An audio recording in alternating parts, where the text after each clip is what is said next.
네, 인사드리겠습니다. 안녕하십니까? 영주 교회에서 교제하고 있는 이한종 형제입니다. 먼저 주일 아침에 하나님 말씀 앞에 나왔는데요. 같이 먼저 기도하시겠습니다. 은혜와 사랑과 자비가 충만하신 아버지 하나님, 감사합니다.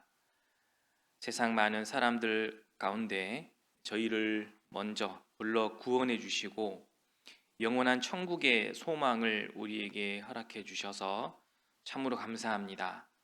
우리 모든 죄를 예수님께서 친히 담당하시고 십자가에서 피 흘려 죽으심으로 영원한 속죄를 이루어 주신 주님의 그 크신 은혜를 깨닫고 이렇게 구원받고 하나님 자녀로 귀한 삶을 살아가게 해주신 것을 너무나 감사합니다.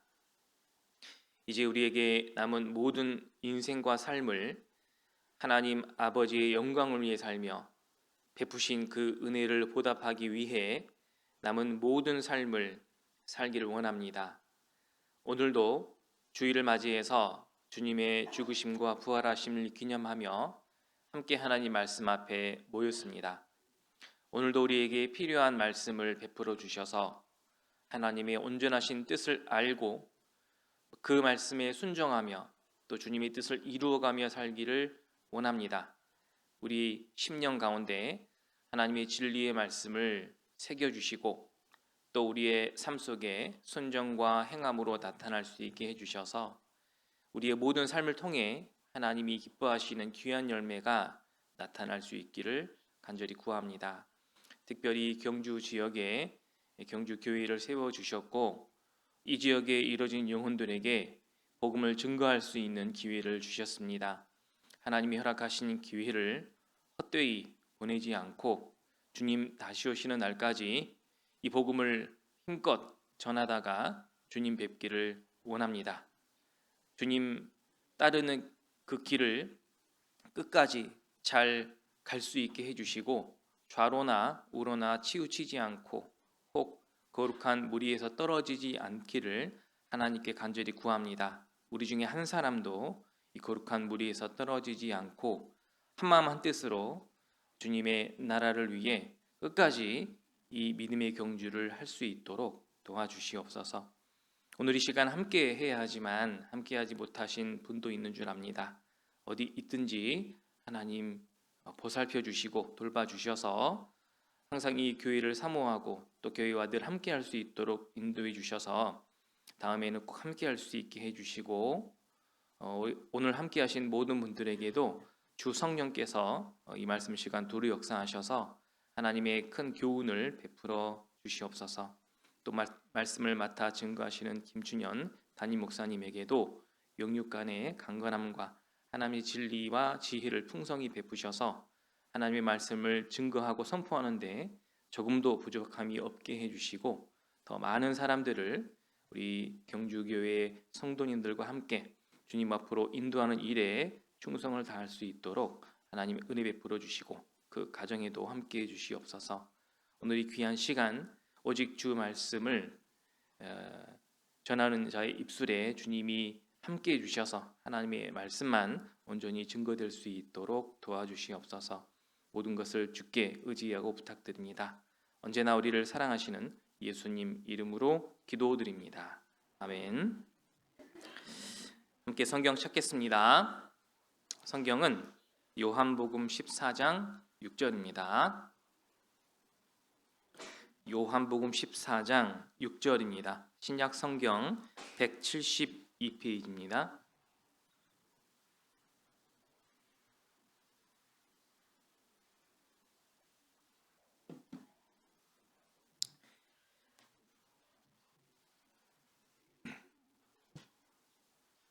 요한복음 14장 6절 말씀 찾으셨으면 같이 읽겠습니다.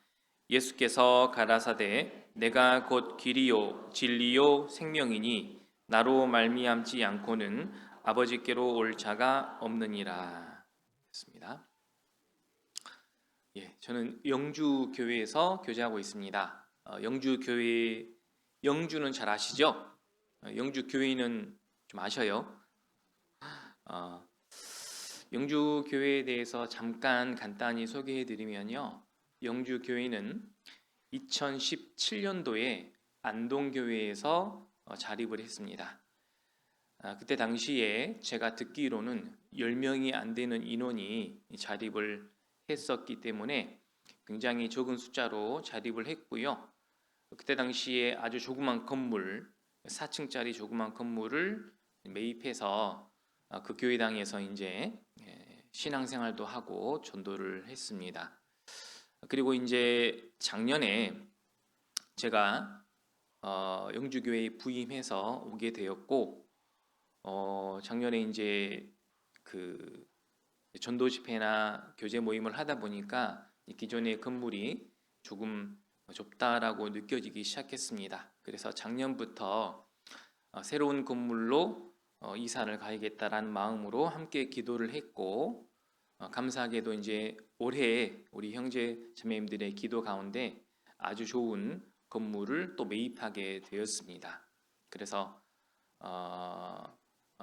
10월 19일에 새로운 교회당에 이사를 하고 또 입당식을 10월 19일 날 했고요. 지금은 새로운 건물에서 열심히 신앙생활 하면서 복음 전하고 있습니다. 그래서 10명이 안 되었던 인원이 지금은 성인이 39명, 그 다음에 교회학교가 6명, 그렇게 해서 45명이 교제하고 있습니다. 앞으로 더 많이 구원의 역사가 나타나고 성도가 더 늘어나고 교회가 더 든든해지기를 기도하면서 열심히 하고 있습니다. 그런데 아시다시피 작고 숫자가 부족한 교회들은 여러 가지 어려움들이 있습니다. 또 자립한 지 그렇게 오래되지 않았기 때문에 많은 기도가 필요하고 하나님의 도우심이 필요합니다. 새로운 교회당을 얻기까지도 하나님께서 1부터 10까지 다 도와주셨거든요. 그러니까 기적의 역사가 나타났는데 앞으로도 영주교회가 더 성장하고 또 힘있게 복음 증거할 수 있도록 우리 경주교회 식구들께서도 같이 기도해 주시면 좋겠습니다. 경주에서 발음 조금만 더 잘하시면 영주가 되거든요. 그러니까 영주교회를 생각하시고 같이 기도해 주셨으면 좋겠습니다. 자, 오늘은 요한복음 14장 6절 말씀을 통해서 교훈을 받아보고자 합니다. 요한복음 14장 6절은 우리 성경 강연의 전도 집회 때마다 자주 찾는 말씀입니다. 다들 잘 알고 계시는 말씀일 텐데요. 제가 다시 한번 읽어드리겠습니다. 예수께서 가라사대 내가 곧 길이요 진리요 생명이니 나로 말미암지 않고는 아버지께로 올 자가 없느니라. 자, 예수님이 직접 말씀하시기를 내가 곧 길이요 진리요 생명이니 라고 말씀하셨죠. 그래서 예수님이 내가 길이다, 내가 진리다, 내가 생명이다 라고 말씀하신 이 의미를 한번 깊이 생각해보고 또 묵상하는 시간이 되었으면 좋겠습니다. 먼저 내가 곧 길이다 라고 이렇게 말씀하셨거든요. 길이라는 것은 어떤 목적지까지 향해 갈 수 있도록 정해놓은 어떤 통로나 공간들을 말하는 겁니다. 그래서 우리는 길을 다니며 살고 있는 거예요. 길이 저도 이제 영주에서 경주까지 고속도로 길을 운전해서 왔거든요. 그래서 목적지는 경주교회당, 영주교회당에서 길을 통해서 목적지까지 올바로 올 수가 있었습니다. 그런데 길이라는 것은 땅에만 길이 있는 것이 아닙니다. 하늘에도 바람이 이 끝에서 저 끝까지 불고 불던 곳으로 다시 돌아가고 이런 식으로 바람도 부는 길이 있습니다. 그래서 비행기가 하늘길을 갈 때 자기 가고 싶은 대로 아무 데나 가는 게 아니고요. 이 바람길을 잘 고려해서 최적의 항로를 찾아서 목적지까지 가는 거죠. 그래서 하늘에도 길이 있는 겁니다. 또 성경 시편에 보면은 해로에 다닌다라는 말씀도 있거든요. 해로라는 것은 바다에 길이 있다라는 거죠. 바다에도 그 물이 흐르는 그 흐름이 다 있는 겁니다. 그래서 그 흐름에 따라서 바다에도 목적지까지 갈 수 있는 최적의 길이 있는 겁니다. 그래서 하늘도 길이 있고 바다에도 길이 있고 그래서 육지에도 길이 있고 우리는 이 길을 항상 다닌다라는 것을 알 수 있을 겁니다. 자, 그런데 길은 목적지까지 갈 수 있는 최고의 방법이거든요. 만약에 길이 없다면 목적지까지 향해 가려면 길이 없는 경우에는 굉장히 큰 어려움을 겪게 됩니다. 예를 들어서 산을 넘어서 목적지를 가야 되는데 산에도 길이 있거든요. 그래서 산 길을 통해서 목적지까지 최단거리, 최적의 방향으로 갈 수 있는데 만약에 그 길이 없다면 내가 그 길을 이제 개척을 해야 되는 거거든요.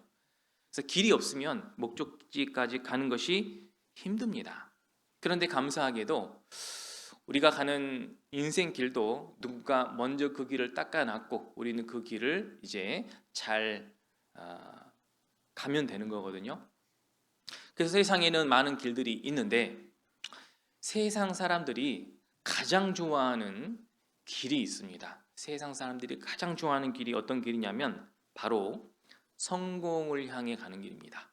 성공하는 길, 아무튼 다 좋아하실 거예요.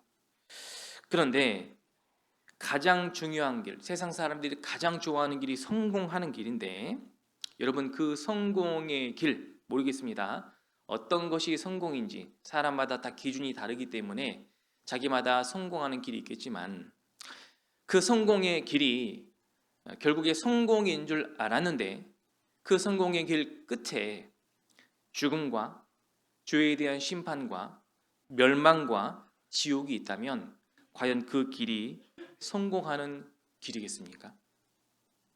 아닐 겁니다. 성공인 줄 알았지만 결국에 심판과 멸망과 지옥이 있다면 그 길은 결국 실패의 길인 거예요. 그렇다면 모든 사람에게 가장 중요하고 가장 좋은 길은 결국엔 뭐냐면 하나님 나라에 가는 길입니다. 여러분 하나님 나라가 실제로 있습니까? 없습니까? 확실합니까? 하나님 나라가 실제로 있기 때문에 그 나라에 가는 길이 가장 중요한 길이고 모든 사람에게 가장 좋은 길이 되는 겁니다. 그런데 안타깝게도 많은 사람들은 하나님께로 가는 길을 모릅니다. 그리고 하나님께로 가는 길뿐만 아니라 그 길은 영생으로 가는 길이고 천국으로 가는 길이고 영광으로 가는 길이거든요. 그 길을 많은 사람들이 알지 못합니다. 그런데 본능적으로 마음속으로 하나님 나라 천국에 가고 싶은 욕구는 있거든요.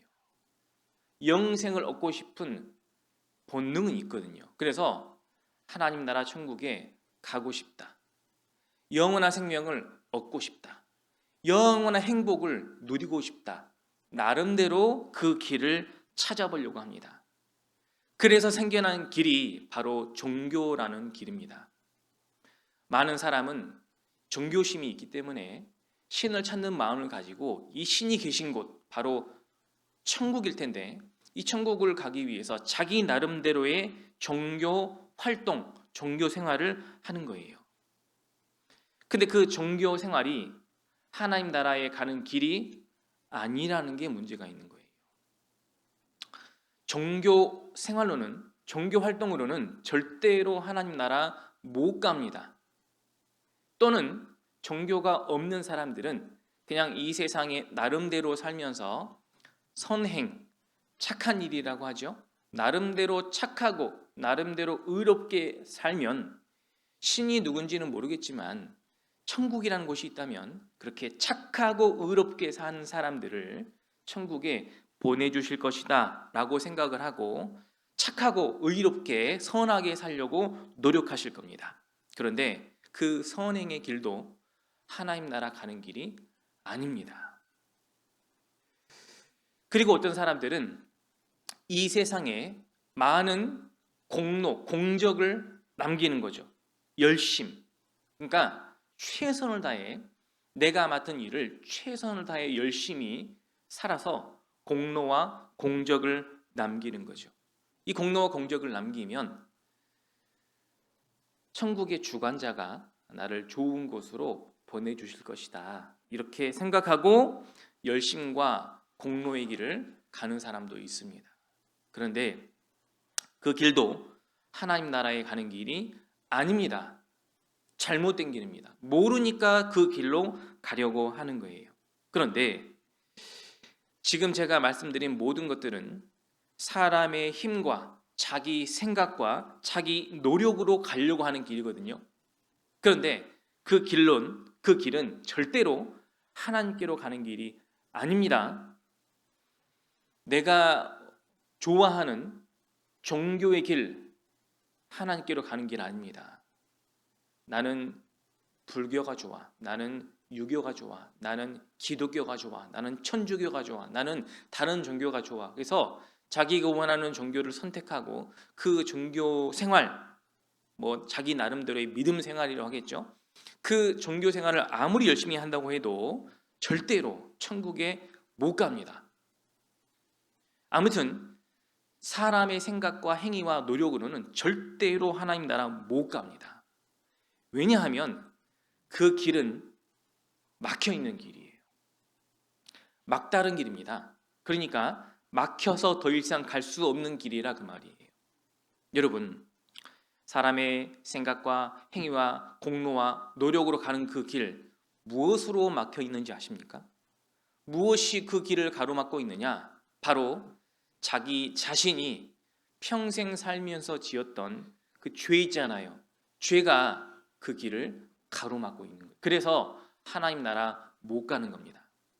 그래서 이사야 성경 59장 1절 2절에 보면은 너희 죄가 너희와 너희 하나님 사이를 내었다라고 말씀하셨죠. 즉 나의 죄가 나와 하나님 사이를 가로막고 있는 거예요.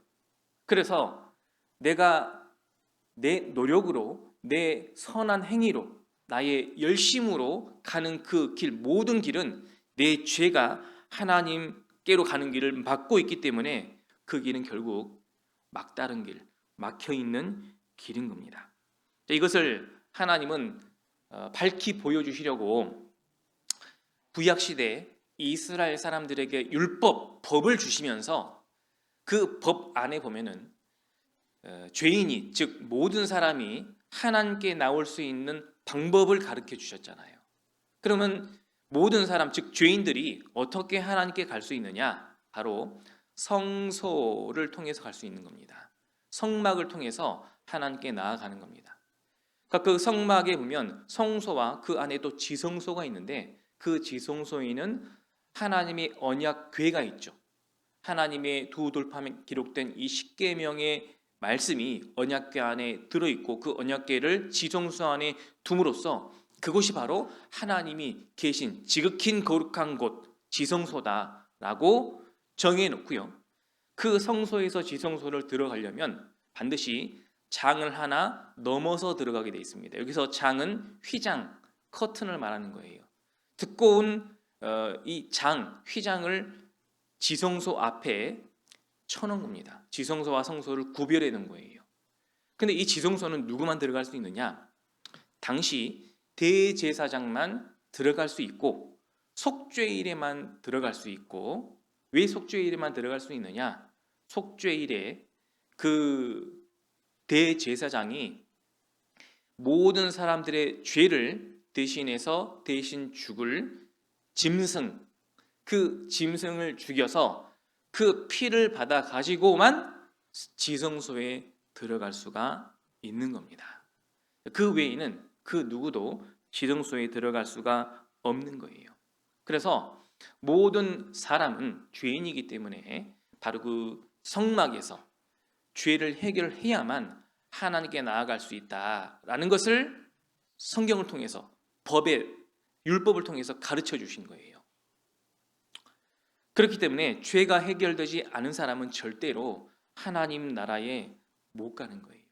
그 휘장이 가로막고 있는 겁니다.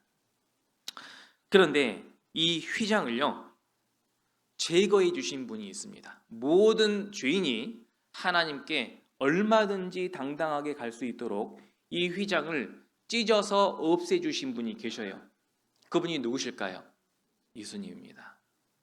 예수님께서 십자가에서 못 박혀 피 흘리시고 마지막 죽으실 때, 여러분 그때요, 성소와 지성소를 가로막고 있던 휘장이 위에서부터 아래로 찢어졌습니다. 그때 놀랍게도 예수님의 죽음과 동시에 그 휘장이 찢어져 없어졌다는 거죠. 결국 모든 사람이 지성소, 하나님께 나아가는 길이 열린 거예요. 더 이상 휘장이 필요 없다 그 말입니다. 왜냐하면 예수님이 십자가에서 피 흘리시고 못 박혀 죽으신 것은 바로 모든 사람들의 죄에 대한 대가를 다 치르신 것이기 때문입니다. 예수님이 십자가에서 죽으시기 직전에 다 이루었다라고 말씀하셨죠. 여러분 그 의미가 무엇인지 잘 아시죠? 모든 사람들의 죄, 그 죄의 값을 예수님이 피와 죽으심으로 다 치렀다 그 말입니다.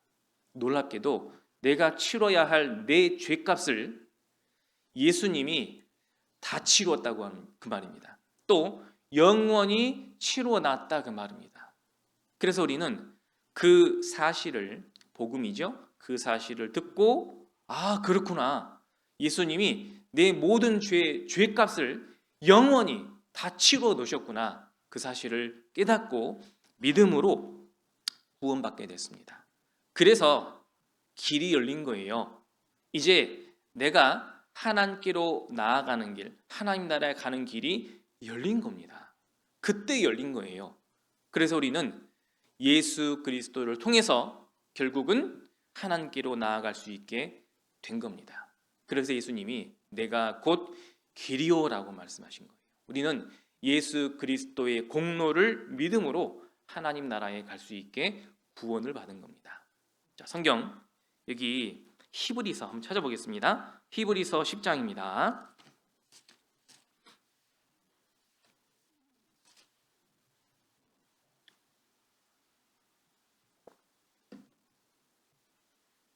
히브리서 10장 19절입니다. 신약성경 363페이지 히브리서 10장 19절 19절 말씀부터 제가 읽어드리겠습니다.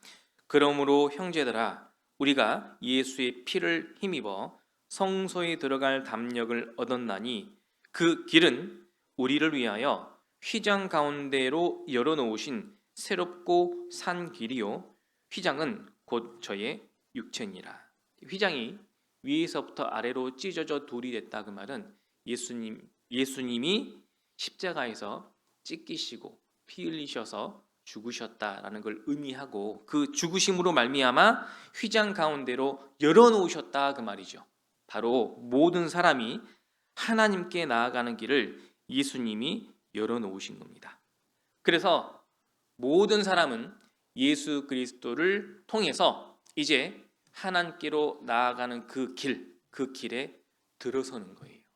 그래서 좁은 문으로 들어가라. 그 좁은 문이 예수님이거든요. 그래서 예수 그리스도의 공로, 나를 위해 하신 그 일을 내가 듣고 믿음으로 결국 구원을 받았다라는 것인데, 구원받은 사람은 예수님이라는 좁은 문을 통과한 겁니다.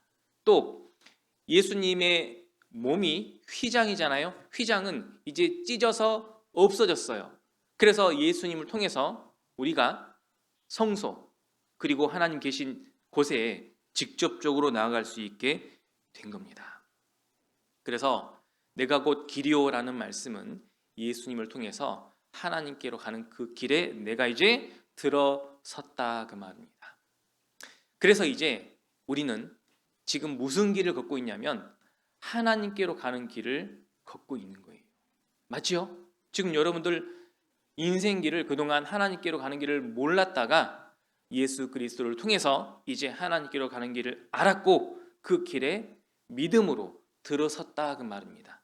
이제 내가 가는 길은 그 길 끝에는 누가 계시냐면 바로 하나님이 계시는 거예요. 그리고 하나님 계신 그곳이 바로 천국인 겁니다. 그 길은 영생의 길입니다. 영원히 사는 길이에요. 그래서 구원받은 모든 사람은 예수님이라는 길을 가고 있는 거예요. 그리고 우리가 그 길을 다 간 건 아니거든요. 지금 길을 가고 있는 거예요. 그 길의 끝에 하나님이 계시고 그 길의 끝이 바로 천국이기 때문에 그 길을 이제 앞으로 계속 가시면 되는 겁니다. 내가 곧 길이요. 우리는 그 길에 들어선 거예요. 그래서 구원받은 사람들은요, 좁은 문 예수님을 통과했으니 이제 그 길을 가야 됩니다. 바로 예수님이라는 길을 앞으로 계속 가셔야 되는 거예요. 그러면 예수님의 길을 우리도 가야 되는데, 자, 예수님이 가신 길 우리도 가야 됩니다. 우리가 예수님이 가신 길을 가야 됩니다라고 하면 어떤 분들은 야, 그 길은 고난의 길인데 라고 생각하시는 분이 있죠. 틀린 말은 아닙니다. 예수님이 가신 그 길이 고난의 길이다. 그런데 틀린 말은 아닌데 100% 맞는 말도 아닙니다. 그 예수님이 가시는 그 길은요, 물론 고난의 길도 맞지만 고난만 있는 것은 아니에요. 예수님, 내가 곧 길이요 했는데 우리는 그 길을 통해서 이제 하나님 나라까지 가는 거거든요. 그 길은 고난의 길도 맞지만 고난만 있는 것은 아닙니다. 그 길은요, 은혜가 넘치는 길입니다. 또 평강이 넘치는 길이에요. 그리고 그 길은 열매가 많이 맺히는 길입니다. 여러분 그걸 아셔야 돼요. 우리는 예수님이라는 길을 가고 있습니다. 그 길이 바로 영생의 길이요, 하나님 나라 가는 길이고 하나님께로 향해 가는 길이고 결국 영광으로 가는 길이에요. 서적부에 보시면 하나님께로 가는 길, 영생으로 가는 길, 영광으로 가는 길 다 아시죠? 다 읽어보셨어요? 안 읽어보신 것 같은데 안 읽어보셨으면 꼭 읽어보십시오. 그래서 결국 우리는 영광으로 가는 길을 가고 있는 거예요. 하나님께로 가는 길이 바로 천국 가는 길, 구원받는 길인데 그 길에 들어섰다고 해서 길이 끝난 게 아니라고요. 우리는 앞으로 예수님의 길을 계속 가야 됩니다. 그 길이 어떤 길이냐? 여기 성경 잠깐 하나 찾아보겠습니다. 잠언 성경을 찾아볼게요. 잠언 8장입니다.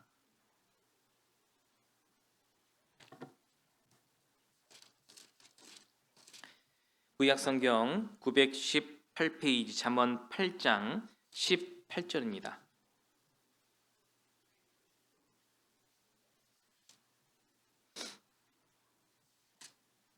잠언 8장 18절.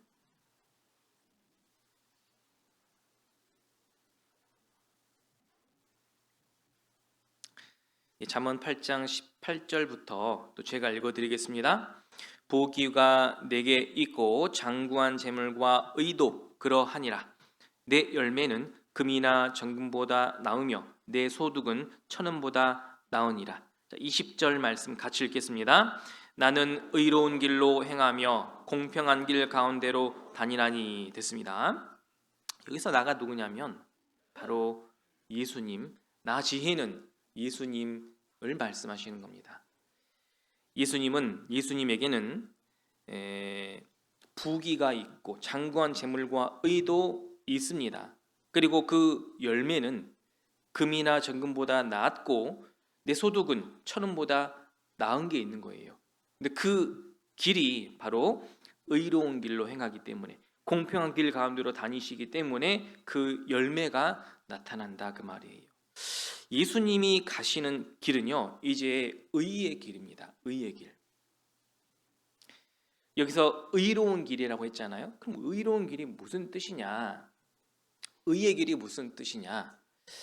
쉽게 말하자면 하나님은 공의로우신 분이거든요. 하나님은 공의를 행하고 계십니다. 동시에 사랑의 하나님이시기 때문에 사랑으로 공의를 행하고 계셔요. 우리도 그 길을 가야 되는데 예수님은 하나님이시기 때문에 그 의의 길을 가고 있는 겁니다. 즉 하나님의 뜻을 이루는 그 길을 예수님은 가시는 거예요. 그래서 이 땅에 오셨을 때부터 십자가에 못 박혀 돌아가시고 3일 만에 부활하셔서 승천하시고 지금도 교회를 통해서 모든 사람들을 하나님 앞에 인도하는 그 일을 하고 계신데 지금도 예수님은 그 길을, 의로운 길을 가고 계시는 겁니다. 우리도 그 길을 주님과 함께 가야 하는 거예요. 즉 하나님의 뜻을 이루는 그 길을 가야 합니다. 자, 그 길에 여기 부귀가 내게 있고 장구한 재물과 의도 그러하니라. 그 길에 주님께서 부귀도 주시는 것이고 장구한 재물과 의도 주시는 거예요. 그러니까 우리에게 필요한 것을 주시는데 지금 그게 중요한 게 아니라 중요한 것은 바로 19절의 내 열매입니다. 열매. 그 길에 열매가 있다라는 거죠. 근데 그 열매는 금이나 정금보다 나으며 소득은 천은보다 나으니라. 자, 그 길을 갔을 때 그리스도인은 주님이 주시는 열매를 얻게 됩니다. 그 열매가 천은보다 금이나 정금보다 더 좋은 열매가 그 길에서 얻게 된다 그 말이에요. 그래서 그 길을 우리는 현재 가고 있는 겁니다. 그래서요, 주님이 가라고 하신 이 길, 바로 주님이 가시는 길, 의로운 길인데 그 길을 이제 그리스도인이 가게 되면 그 길을 의인이 가는 길이라고 해서 의인의 길이라고 하기도 합니다. 그러니까 성경에 보면은 의의 길, 의로운 길, 의인의 길 이렇게 표현을 하고 계셔요. 그리고 하나님이 정해 놓으신 그리스도인들이 반드시 가야 할 그 길, 정로라고 표현하시기도 했고, 그러니까 모든 그리스도인들은 지금 의로운 길을 가야 하는 거예요. 그 길을 가야만 바로 열매를 얻을 수 있습니다. 금이나 정금보다 더 좋은 열매를 얻을 수 있다 그 말입니다. 그래서 주님은 그 길을 가라고 하신 거예요. 자, 그 의로운 길에 대해서 여러 가지 표현이 있는데, 자, 성경 하나 또 한번 찾아보시죠. 여기 뒤로 잠언 넘기셔서 잠언 12장 18절을 잠깐 보겠습니다. 잠언 12장 18절.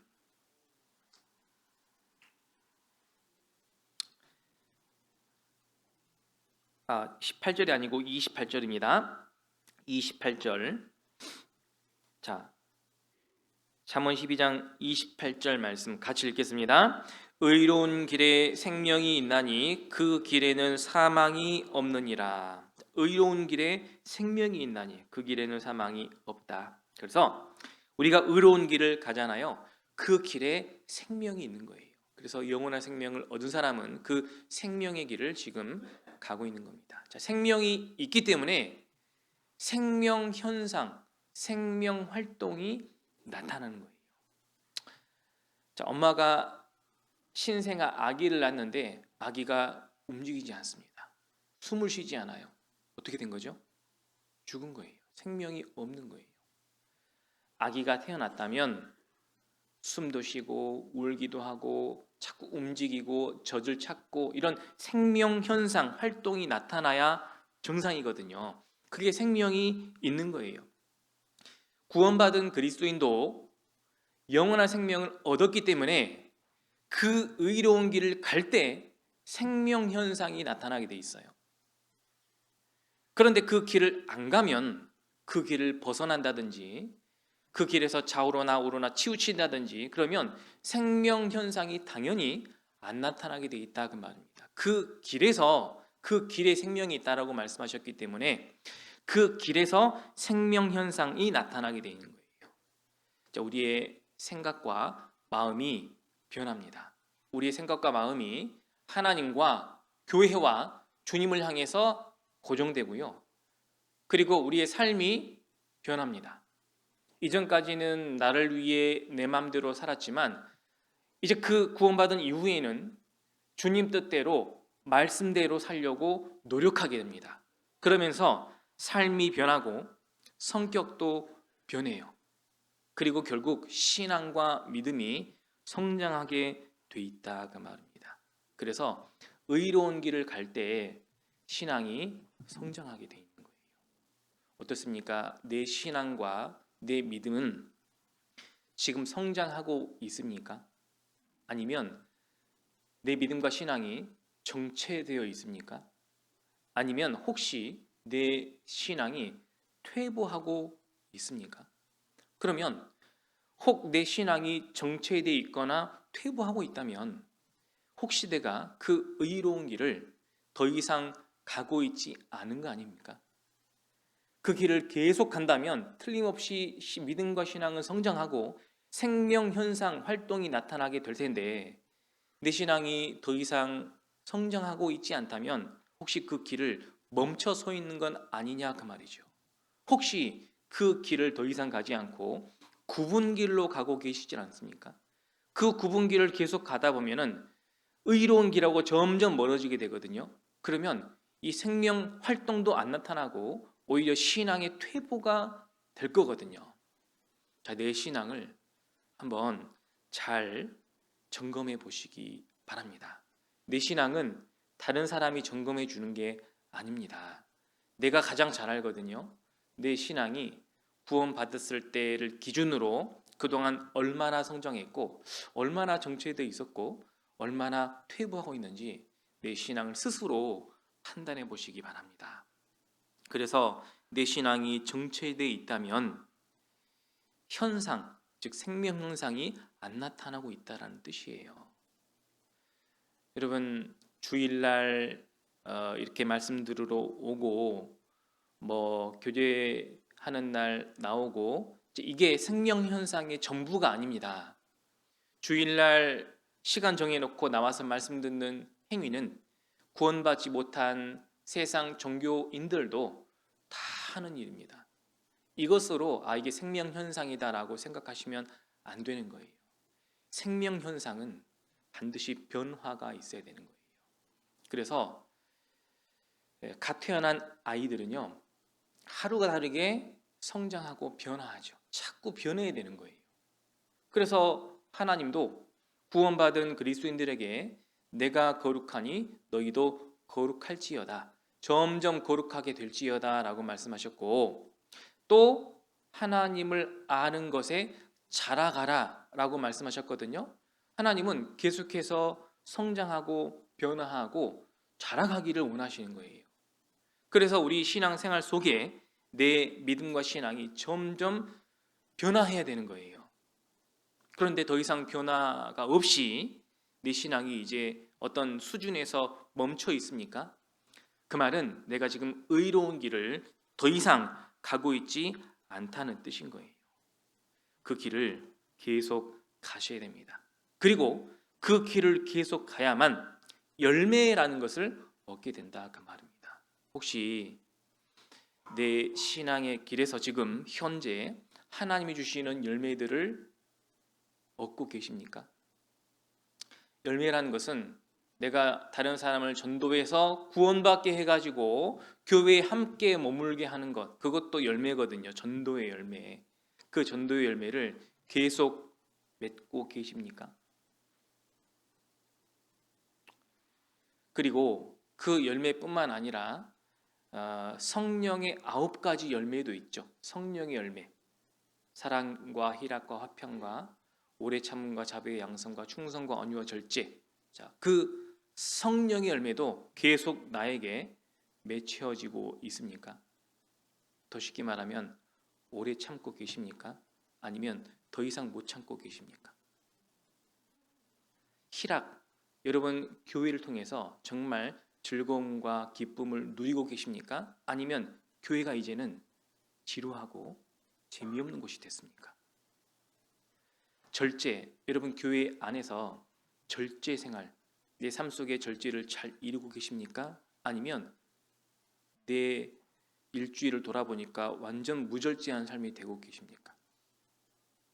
그 변화가 더 이상 없다면 열매가 안 나타나고 있다는 뜻이거든요. 생명 현상이 안 나타나고 있다는 뜻이고 열매가 전혀 없다라는 뜻인데 그 이유는 그 의로운 길을 더 이상 가고 있지 않기 때문이에요. 우리는 신앙생활을 하면서 시간이 가면 갈수록 그 길을 계속 가고 있다라고 생각할 수 있지만 그 길을 멈춰 서 있을 수도 있는 겁니다. 주님은 그 길을 계속 경주하듯이 달려가야 된다. 사도 바울을 통해서 그렇게 교훈해 주셨거든요. 그 사도 바울은 그 길을 마칠 때 나의 달려갈 길을 마치고 믿음을 지켰다라고 말씀하셨잖아요. 그러니까 사도 바울께서는 그 길을 계속 갔던 겁니다. 멈추지 않고 계속 달려갔던 거예요. 그래서 그 간증을 성경에 기록해 놓으시고 우리 모든 그리스도인들에게 그 길을 계속 갈 것을 말씀하신 겁니다. 그 길을 멈추면 더 이상 생명 현상이 안 나타난다고요. 그래서요, 이 갓난아이가 태어나서 점점 성장하잖아요. 키도 크고 아무튼 여러 가지 신체적인 변화도 있고 목소리도 변하고 생각도 성장하고 이러면서 점점 성장합니다. 근데 더 이상 성장하지 않으면 그때부터는 어떻게 되는지 아십니까? 사람이 성장하다가 더 이상 성장하지 않으면 어떻게 될까요? 그때부터는 늙는 거예요. 그래서 어떤 사람들은 25살에서 30살까지는 성장을 하는데 그때 이후로는 더 이상 성장하지 않는다라고 하고요. 그때부터는 점점 이제 늙어가는 거예요. 점점 쇠퇴해 가는 겁니다. 우리에게 교훈을 주고 계시지 않습니까? 더 이상 성장이 없다면 이제는 쇠퇴하는 거예요. 내 믿음과 신앙도 더 이상 성장이 없다면, 즉 생명 현상이 나타나지 않고 있다면 내 신앙은 이제 늙고 있는 거예요. 퇴보하고 있는 겁니다. 그래서 하나님은 그걸 주의하라라고 하신 거예요. 그래서 우리에게 계속해서 말씀을 주셔서 그 길을 절대로 돌이키거나 굽은 길로 가거나 좌우로나 우로나 치우치지 않기를 계속 말씀으로 인도하시는 거예요. 내가 그 길을 계속 갈 수 있도록 교훈하시는 겁니다. 여러분, 그 길은요, 보셔요. 28절에 의로운 길에 생명이 나니 그 길에는 사망이 없느니라. 이 길이 얼마나 좋은 길이냐면 그 길에는 생명이 있기 때문에 사망이 없습니다. 여러분, 사망이 뭐냐면 성경에서 사망은 죄의 삭시라고 돼 있어요. 즉 죄의 삭시 사망이라서 나는 죽을 수밖에 없었는데 죄의 삭을 예수님이 다 갚아주셨거든요. 그래서 내가 더 이상 죄의 삭을 치를 필요가 없습니다. 즉 사망, 죽을 필요가 없다는 거예요. 여러분, 놀랍지 않습니까? 나는 이제 더 이상 죽을 필요가 없어요. 아니, 보니까 신앙생활 하다가 먼저 죽으신 분, 돌아가신 분 계시던데요. 여러분, 근데 그건 죽음이 아닙니다. 구원받은 사람에게는 더 이상 죽음이 없는 거예요. 왠지 아세요?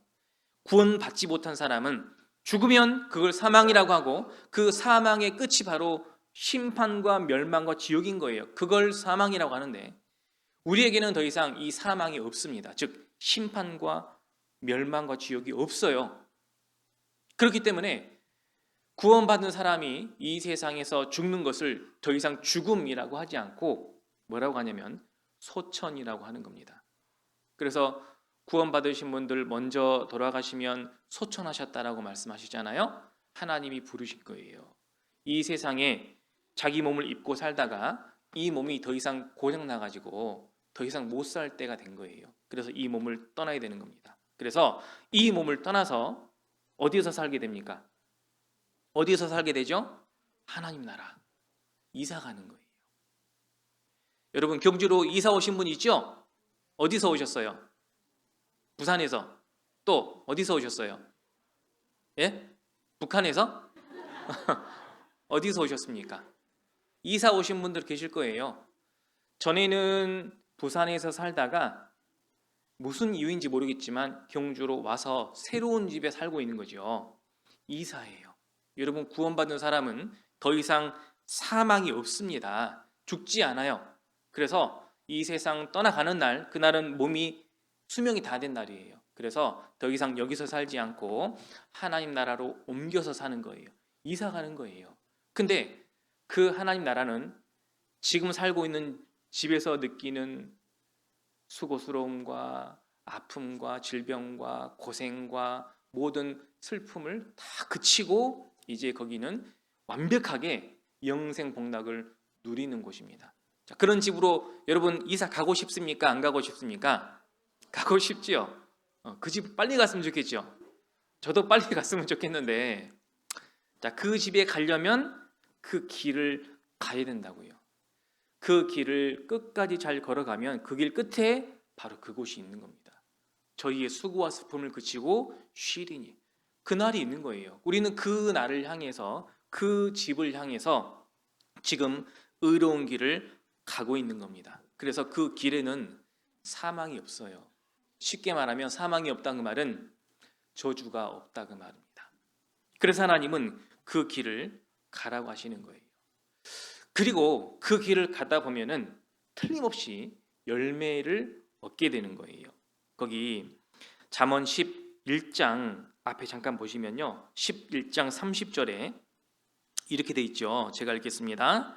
의인의 열매는 생명나무라. 지혜로운 자는 사람을 얻느니라. 지혜로운 자는 사람을 얻는다. 생명나무라고 했죠. 결국 생명나무에서 얻게 되는 열매가 바로 생명 열매를 얻게 되겠죠. 지혜로운 사람을 얻어서 그 사람을 하나님 앞에 열매로 만들 수 있다 그 말입니다. 그 길은 의로운 길이에요. 의로운 길에서 생명이라는 열매를 거둘 수 있다 그 말입니다. 내가 사랑하는 사람 누군가를 간절하게 구원받기를 원하십니까?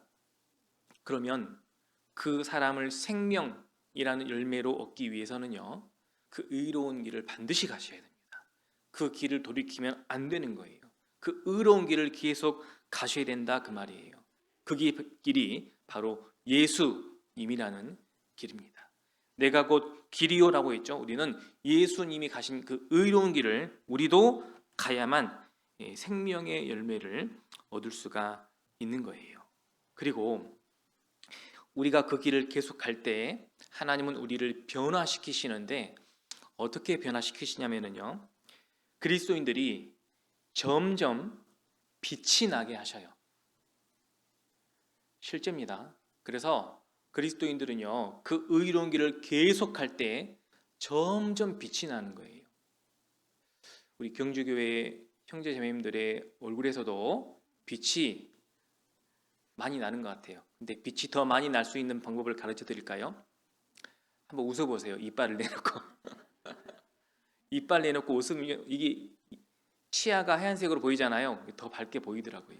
그래서 어떻게 하면 내가 빛이 날 수 있을까? 저는 빛이 안 나도 괜찮아요. 아닙니다. 빛이 나야 되는 거예요.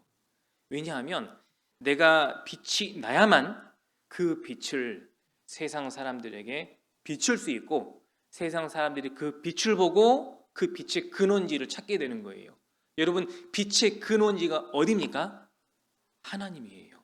하나님은 빛이시니 세상 사람들이 이 험악한 세상 가운데 타락한 세상 속에서 하나님을 볼 수 있는 방법은 뭔지 아십니까? 그리스도인이에요. 전도 집회를 하면 많은 사람들이 이 교회당에 와서 하나님 말씀 듣습니다. 우리는 간절히 구하죠. 이 사람이 말씀 잘 듣고 꼭 구원받았으면 좋겠다.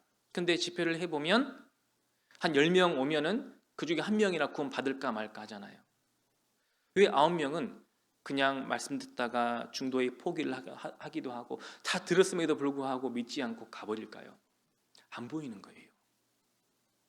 보여야 됩니다. 빛은 특징이 있어요. 빛은요, 아무리 어두운 곳이라 하더라도 조그만 틈만 있어도 반드시 그 틈을 향해서 빛이 새어나가게 돼 있어요. 아무리 어두운 세상이라 할지라도, 아무리 어두운 세상에 살고 있는 꽉 닫혀 있는 사람이라 할지라도 그 틈은 있는 거예요. 그 틈을 향해서 빛이 들어가야 됩니다. 그러려면 빛을 발해야 빛이 들어갈 거 아닙니까? 근데 그 빛이 하나님이 어디를 통해서 빛이 나게 하시냐면 바로 그리스도인, 그 의로운 길을 가고 있는 그 사람에게 빛이 나게 하시는 거예요. 어찌 보면 초대교회 당시에 사도들, 예수님을 직접 살아나신 예수님을 직접 보았던 그 사도들을 통해서 하나님께서요, 빛이 강하게 비치도록 하셨을 거예요. 그래서 그 시대에 여러분, 그리스도인이라고 구원을 받았다, 그리스도인이다 이렇게 고백하려면 목숨을 내걸어야 했던 시대거든요. 그런데 목숨을 내걸더라도 나는 그리스도인이라, 예수 그리스도를 믿습니다라고 고백할 수 있었던 이유는 그 빛이 확실했기 때문입니다.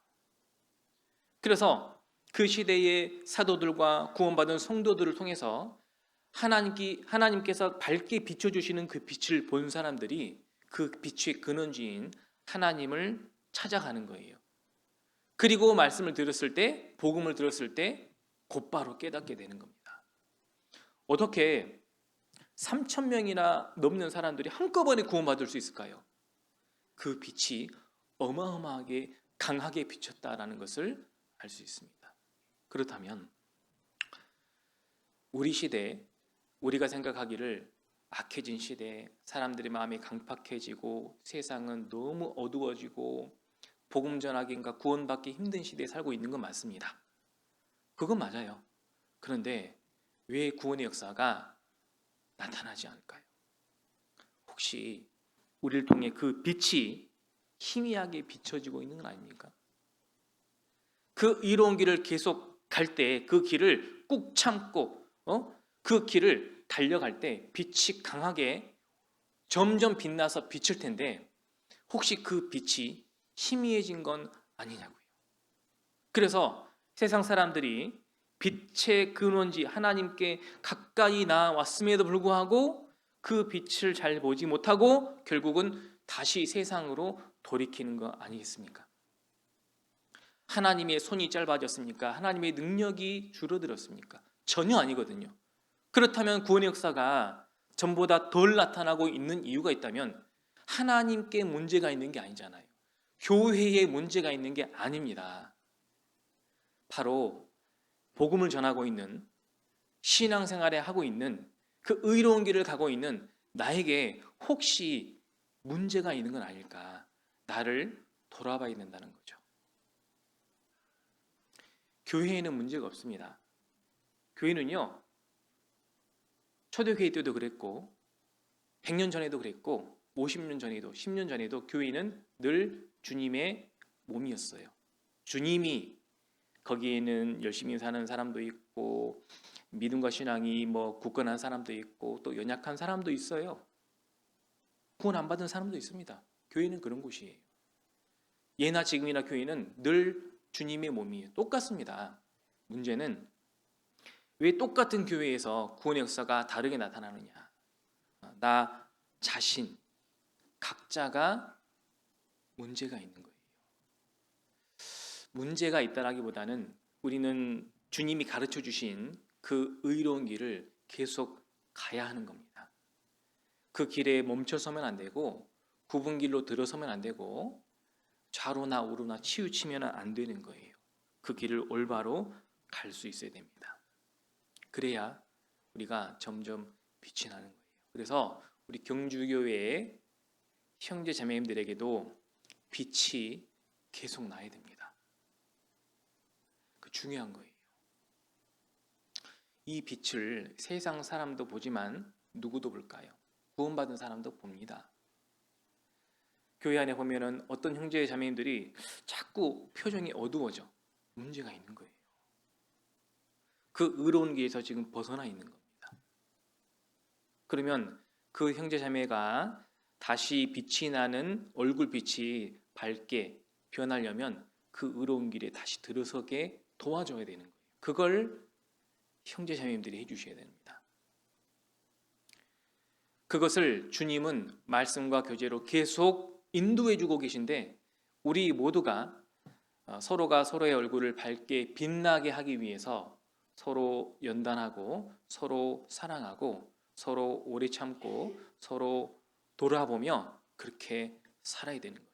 그렇게 했을 때 누군가 오늘이 어두워졌다 할지라도 다시 밝아질 수가 있는 거예요. 그게 바로 하나님의 뜻이고요. 그렇게 점점 빛나다가 결국은 우리도 어느 날 갑자기 불현듯 우리 하나님처럼 가장 밝게 빛날 때가 있을 겁니다. 여기요, 잠언 4장 한번 찾아보실까요? 앞에 잠언 4장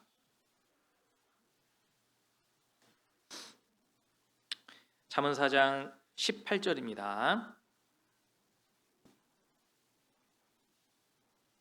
잠언 4장 18절 말씀은 같이 읽겠습니다. 의인의 길은 돋는 햇볕 같아서 점점 빛나서 원만한 광명에 이르거니와. 자, 돋는 햇볕처럼 점점 빛나는 그 길, 그것이 바로 의인의 길인 겁니다. 결국은 원만한 광명에 이르게 됩니다. 점점 밝아져서요, 가장 밝은 빛이 된다라는 거예요. 그 길이 바로 의로운 의인의 길입니다. 그리고 그 의인의 길에 뭐가 있냐면 은혜와 평강이 있어요. 자, 그 길을 갈 때 하나님께서는요, 우리가 그 길을 계속 잘 갈 수 있도록 은혜를 주십니다. 자, 은혜라는 것은 내가 열심히 한 만큼 주시는 게 아니고요, 내가 열심히 한 만큼 주시는 것은 삭시라고 해요. 당연히 받아야 될 건데, 은혜는 내가 한 것이 없지만 그래도 주시는 걸 은혜라고 하잖아요. 우리는 은혜가 필요합니다. 하나님이 내가 신앙생활을 끝까지 온전히 잘하게 할 수 있도록 필요한 것을 주시는데, 내가 부족해도 주시는 게 있고 내가 연약해도 주시는 게 있어요. 내가 하지 않았지만은 주시는 게 있습니다. 그걸 은혜라고 하거든요. 여러분, 그 은혜가 필요합니다. 그런데 나한테는 왜 은혜를 안 주십니까? 그 은혜는 의로운 길에 있다, 그 말이에요. 그리고 그 길에 평강이 있는 거예요. 사도 바울께서 초대교회 당시 아시아의 여러 교회들에게 또 그 주변에 있는 많은 교회들에게 서신서를 보내면서 항상 인사말로 하셨던 말씀이, 너희에게 하나님의 은혜와 평강이 넘치기를 원한다, 그렇게 말씀하셨거든요. 여러분, 신앙생활을 끝까지 제대로 잘하려면 은혜와 평강이 넘쳐야 됩니다. 여러분이 평강이 깨질 때가 있잖아요. 물론 평강이 깨질 때가 있을 수 있습니다. 그런데 그 평강을 유지할 수 있는 거예요. 그 길이 의로운 길입니다. 여러분, 이사야 57장 2절에 보면은요, 무릇 종로로 행하는 자들은 자기들의 침상에서 편히 쉬느니라 라는 말씀이 있습니다. 종로로 행해야 자기 침상에서 편히 쉬는 거예요. 어젯밤 잘 주무셨습니까? 잘 주무셨어요? 잠을 설치지 않으셨습니까? 잠을 설치셨다면 무엇 때문에 설치셨습니까? 뭔가 고민이 있으십니까? 걱정이 있으십니까? 그런데 정로로 행하는 자들은요, 자기 침상에서 편히 쉰다, 그 말은 평안하게 된다, 그 말이죠. 근데요, 그리스도인이 정로로 행하지 않잖아요. 그러면 마음이 편치 않습니다. 여러분, 주일날 교회에 나와서 말씀드려야 되는데 믿지 않는 가족들이 해외여행을 가기로 해가지고 이 비행기 표를 취소할 수가 없어요. 취소하면 금전적인 손해가 큽니다.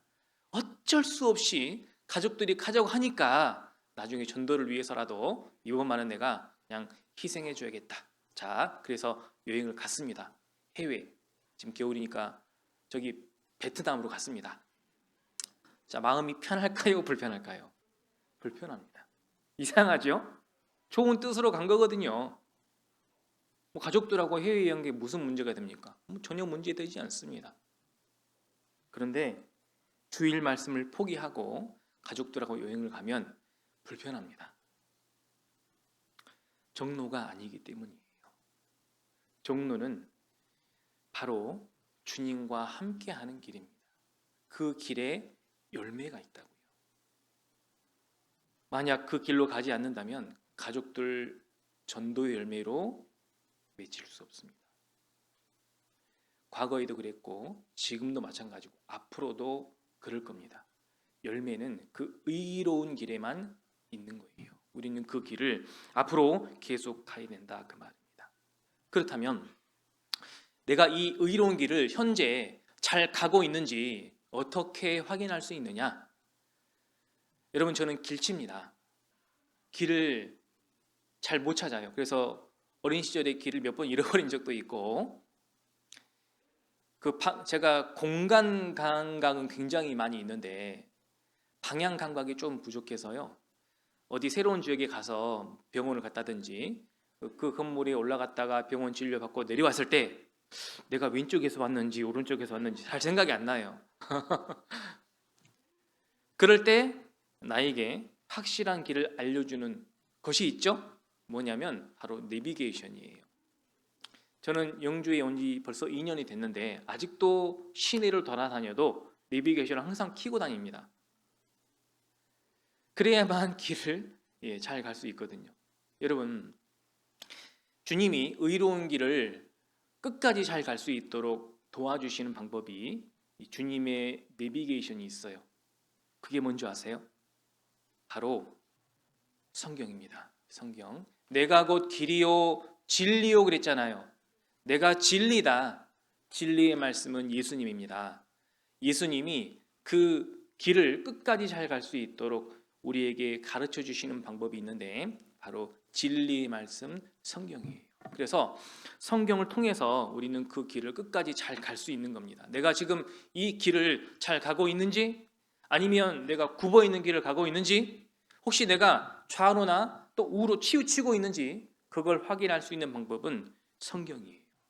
그래서 성경 말씀을 통해서 내가 올바른 길을 끝까지 갈 수 있는 거예요. 그러면 성경을 그냥 읽고 주일날 나와서 말씀 잘 듣고 그렇게만 하면은 그 길을 잘 갈 수 있느냐? 아닙니다. 하나님의 이 말씀은 여러분, 지혜와 동행하는 자가 지혜를 얻는다라고 있거든요. 여러분, 지혜를 얻어야 되는데 동행이라고 있습니다. 듣고 끝나는 게 아니에요. 하나님 말씀을 들었다면 이 말씀을 어떻게 실행할까?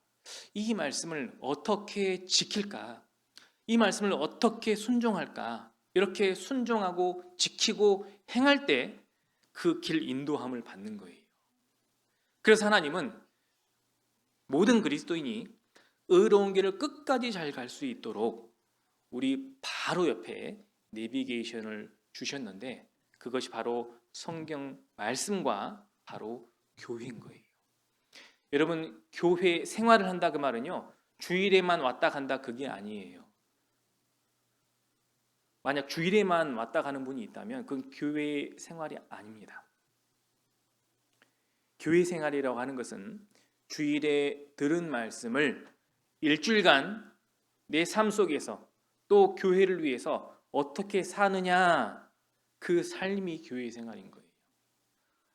주일날 말씀을 잘 듣긴 했는데 일주일간 회사도 바쁘고 할 일도 많고 약속도 많아서 전혀 교회와 신앙생활을 할 겨를이 없었다. 그건 신앙생활, 교회 생활이 아닙니다. 바쁜데 어떻게 합니까? 약속이 많은데, 할 일이 많은데 어떻게 합니까? 하나님도 다 아시지 않습니까? 그렇다면 그런 바쁘고 힘들고 약속이 많고 그런 상황들을 하나님께 도와달라고 기도해 보셨습니까? 내가 지금 주일에만 나오고 일주일간 하나님을 위해 살고 있는 게 하나도 없는데 하나님 그렇게 살 수 있게 해달라고 간절히 기도하셨습니까? 그렇게 하셔야 됩니다. 앞으로 우리 앞에 남아있는 그 길에 우리가 얻게 될 열매들이 있을 겁니다. 그러면 앞으로의 내 인생 길에 내가 어디에다가 내 마음과 생각, 내 모든 삶을 다 쏟아 부었을 때 그 열매를 얻게 될까요? 그것은 틀림없이 교회입니다.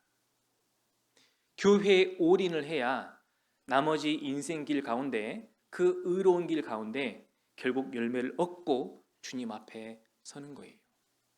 그 아까운 시간을 세상이나 세상에 있는 것들을 위해서 허비하면 안 됩니다. 만약에 주님이 언제 오실지 모르지만 주님 오시는 그때 내가 오늘 말씀 듣고 주님 오실 때까지 지내봤던 그 시간 얼마나 귀한 시간이었다는 것을 그때 깨닫게 될 겁니다. 이미 지나간 시간은 어쩔 수 없어요. 교훈만 삼으면 되는 겁니다. 이미 지나간 시간은 어쩔 수 없습니다. 근데 오늘부터 주님 앞에 가는 그 날까지의 남은 시간, 여러분 이 시간, 이 귀한 시간을 어디에다가 투자하시겠습니까? 지금처럼 바쁘고 힘들고 할 일도 많고 약속도 많아서 그냥 세상을 위해서 그 아까운 시간을 허비하시겠습니까? 아니면 지금부터라도 이 아까운 시간을, 이 귀한 시간을 주님을 위해, 교회를 위해 사용하시겠습니까? 자, 오늘부터 마음을 먹고요. 이제 하나님이 2025년도 새로운 한 해를 주신다면 이제 남아있는 인생은 내가 하나님을 위해, 교회를 위해 살겠다라고 다짐하시고, 혹시 그런 시간이 없으신 분들은 기도하십시오. 하나님이 그렇게 안 해주시겠습니까? 하나님의 나라를 위해, 교회를 위해, 그 하나님 기뻐하시는 열매를 위해 앞으로 살겠다고 하시는데 하나님이 그렇게 안 해주시겠냐고요. 하나님이 은혜와 평강을 주시겠다 약속하셨는데 안 해주시겠습니까? 기도해 보십시오. 그러면 그렇게 할 수 있을 겁니다. 그래서 그 길에서 하나님이 기뻐하시는 의로운 그 열매를 맺게 되실 겁니다. 우리에게 길잡이는요 바로 교회예요.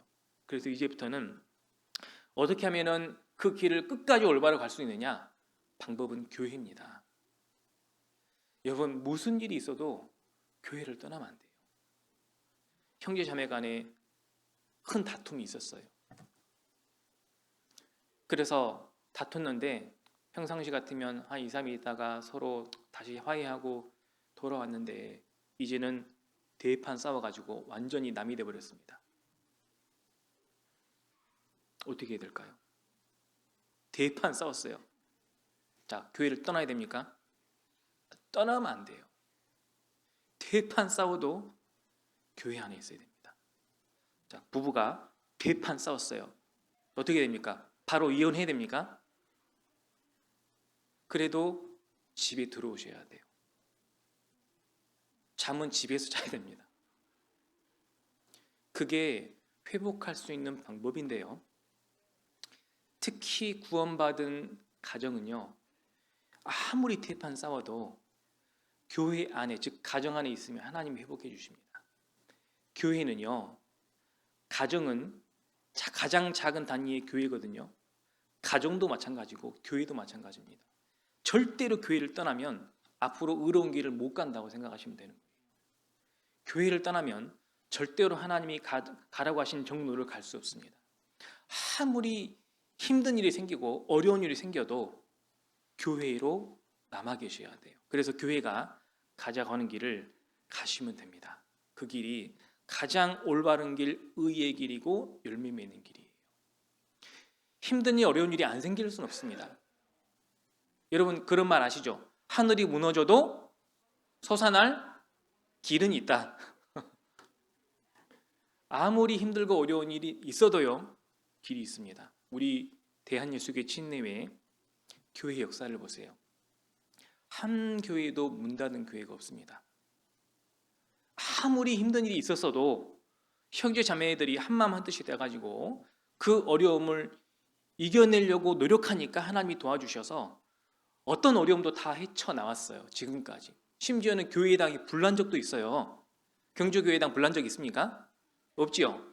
여러분 이 교회당이 불에 다 타버렸다고 생각해 보세요. 그럼 교회 없어질까요? 안 없어진다니까요. 아무리 어려운 일이 생겨도 길은 있습니다. 그 길이 바로 교회예요. 그래서 이 교회를 통해서 말씀 듣고 교제하고 함께 기도하고 전도하기 위해서 애쓰고 힘쓰는 가운데 하나님이 계속 말씀과 지혜를 주실 거예요. 그러면 그 말씀을 듣고 지키고 행하기 위해서 노력해 보십시오. 다시 말하면 순종하기 위해서 노력해 보십시오. 쉬운 일이 아닙니다. 가면 갈수록 순종하기가 힘들어져요. 그렇지 않습니까? 내가 막 구원받았을 때에는 누가 뭐라고 해도 다 순종했거든요. 왜? 나는 이제 막 구원받은 어린애니까. 시키는 다 했어요.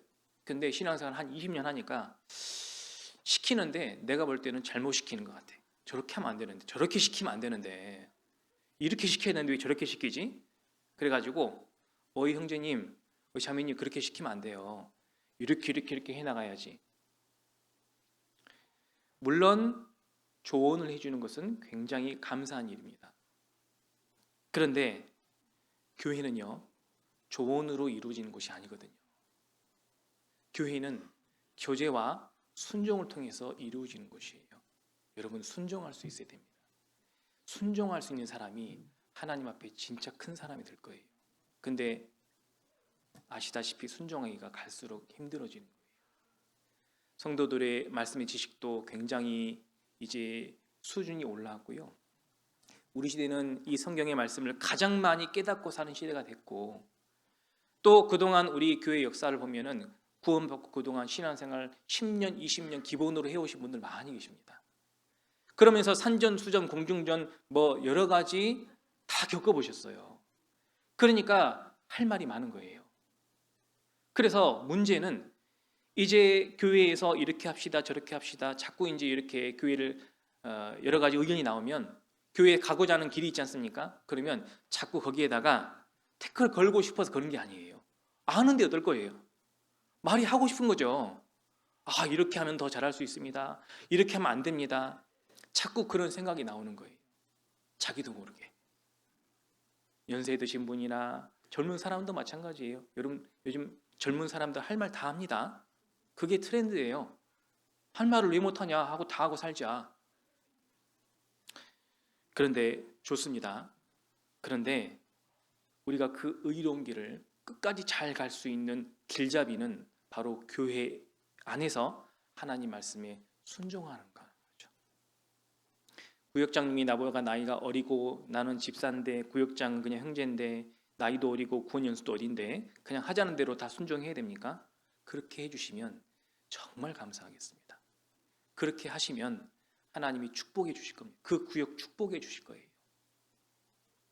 제가 막 전도사가 됐을 때 광주에 있었거든요. 근데 광주는 또 역사 전통이 있잖아요. 집사님들이 굉장히 많습니다. 그리고 구역에 딱 들어가잖아요. 그러면 머리가 힛한 집사님들 많이 계시고 또 잘못 걸리면 장로님도 계시고 그러거든요. 그러면 이제 막 전도사가 돼가지고 뭐 말씀도 하고 막 교제하잖아요. 그러면 두려움이 있거든요. 내가 혹시 말실수나 뭐 해가지고 말씀을 잘못 전해가지고 이 야단이로 맞으면 어떨까 이렇게 두려워하는데요. 한두 번 들어가다 보잖아요. 그러면 이제 그런 걱정 안 합니다. 훈련이 딱 돼 있어요. 막 머리가 하얀 집사님들이요. 저를 보고 막 90도로 인사하셔요. 그럼 저는 120도로 인사를 하죠. 그리고 말씀에 이렇게 하라고 돼 있습니다. 그러면 구역장님을 중심으로 그걸 하려고 막 노력하시고 집사님들이요. 막 이렇게 해라 저렇게 해라 잘하지 않습니다. 잘할 수 있도록 도와주고 물론 다 그런 건 아니죠. 다 그런 건 아니지만 그렇게 하시는 모습을 보고 개인적으로 감동을 받았다는 그래 저렇게 하는 거구나. 그래서요. 순종은 담임 목사라고 순종 안 해도 됩니까? 담임 목사도 순종해야 되는 거예요. 하나님 말씀이라면 교회의 뜻이라면 담임 목사부터 교회 학교 아이들까지 다 순종하는 게 하나님이 가장 좋은 길을 갈 수 있는 가장 좋은 길잡이가 되는 거예요. 순종할 수 있는 그 말씀의 지혜, 그 지혜로 의로운 길을 계속 가게 되는 겁니다. 그런데 만약 이 교회를 떠나게 된다면 더 이상 그 길을 포기하겠다는 거예요. 여러분 그 길은요 더 이상 은혜도 없고 축복도 없고 평강도 없고 열매도 없는 길입니다. 주님 앞에 섰을 때 막다른 길이 아니라 잘못된 길을 가다가 주님을 만나지 않으셨으면 좋겠습니다. 그런데 사탄 마귀는요 우리가 그 의로운 길을 자꾸 돌이키도록 악인과 주인의 길을 가도록 자꾸 우리를 유혹합니다. 그거 조심하셔야 돼요. 여기 잠언 9장 한번 잠깐만 보시죠. 잠언 9장의 13절입니다. 잠언 9장 13절. 미련한 계집이 떠들며 어리석어서 아무것도 알지 못하고 자기 집 문 안에 앉으며 성읍 높은 곳에 있는 자리에 앉아서 자기 길을 바로 가는 행객을 불러 이르되 무릇 어리석은 자는 이리로 돌이키라. 또 지혜 없는 자에게 이르기를 도적질한 물이 달고 몰래 먹는 떡이 맛이 있다 한도다. 그래서 미련한 계집이요 자기 길을 바로 가는 행객을 불러가지고 도적질한 물이 달고 몰래 먹는 떡이 맛있다. 달고 맛있는 거, 그걸 통해서 유혹하는 거예요. 이리로 돌이켜라, 이 길로 와라, 그 말입니다. 여기 달리 단 게 있고 맛있는 게 있으니까 이리로 와라. 그래서 세상은요, 공중권세 잡은 마귀가 이 세상의 덜컹한 것들, 이 세상의 재미있는 것들, 이 세상의 누릴 것들을 가지고 그리스도인들을 계속 돌이키라라고 하는 거예요. 그 길로 들어서면 안 되는 겁니다. 18절에 오직 그 어리석은 자는 죽은 자가 그의 곳에 있는 것과 그의 객들이 음부 깊은 곳에 있는 것을 알지 못하느니라. 거긴 죽은 자들이 가득한 곳이에요. 시체만 있는 곳입니다. 사망과 죽음이 역사하는 곳이에요. 그들은 모릅니다, 그런 곳인지. 그래서 자꾸 오라고 하는 거예요. 근데 우리는 알잖아요. 그 곳이 사망의 장소고 악인의 길이고 죄악의 길이고 그 길에는 멸망과 저주가 있다는 우리는 알잖아요. 물론 우리가 그 멸망과 저주 지옥으로 가지는 않겠지만은 안타까운 것은 그 죽은 영혼들을 하나도 못 건진다는 거죠.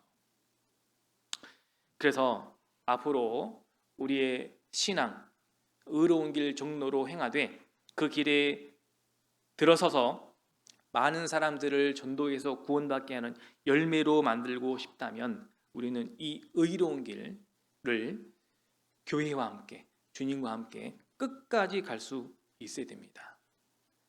가장 좋은 길을 인도해 주신 분이 바로 우리 예수님인 거예요. 그래서 내가 곧 길이요, 예수님이 길인 겁니다.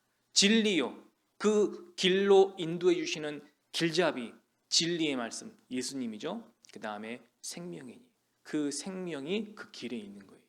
예수님과 함께 교회를 통해 순종할 때 결국은 그 순종의 열매를 하나님 기뻐하시는 구원의 열매로 또 생명, 영생의 열매로 얻게 될 것입니다. 세상 유행에 휩쓸려서 세상 풍조에 휩쓸려서 바람에 나는 겨와 같이 악인들의 모습처럼 그렇게 살면은 안 되고요. 교회와 함께 운명을 같이 해서 끝까지 의로운 길을 가시다가 우리 주님 앞에 섰을 때 고생했다, 수고했다 이렇게 위로하고 또 칭찬과 존귀 영광을 받는 우리 경주교회의 모든 성도님들이 우리 모든 형제자매가 되었으면 좋겠습니다. 기도하고 마치겠습니다. 하나님 감사합니다. 오늘 우리에게 가장 좋은 길을 가르쳐 주신 하나님께서 이제 앞으로 가야 할 일도 가르쳐 주셨습니다. 예수 그리스도를 통해서 구원받은 모든 그리스도인들이 이제 예수님이 가신 그 의로운 길을 끝까지 같이 가기를 원합니다. 그 길은 험난하고 고난이 있고 힘들고 어려운 길일 수 있지만 주님과 함께 교회와 함께 할 때 은혜와 평강이 넘치고 하나님 기뻐하시는 귀한 열매가 생겨나는 그 길인 줄 압니다. 우리 모두가 그 길에서 돌이키지 않고 끝까지 그 길을 믿음의 동역자들과 함께 이 경주의 끝을 끝까지 잘 갈 수 있도록 하나님 돌봐주시고 특별히 경주 지역에 이뤄진 영혼들 많은 열매로 옳은 대로 돌아오게 할 수 있는 그 힘과 지혜와 능력을 풍성히 베푸셔서 우리의 남은 모든 삶을 통해 열매 맺고 주님 앞에 섰을 때 귀한 칭찬과 위로와 존귀와 영광을 얻는 우리 모두가 되게 해주시옵소서. 언제나 우리를 사랑하시는 예수님 이름으로 기도드립니다. 아멘.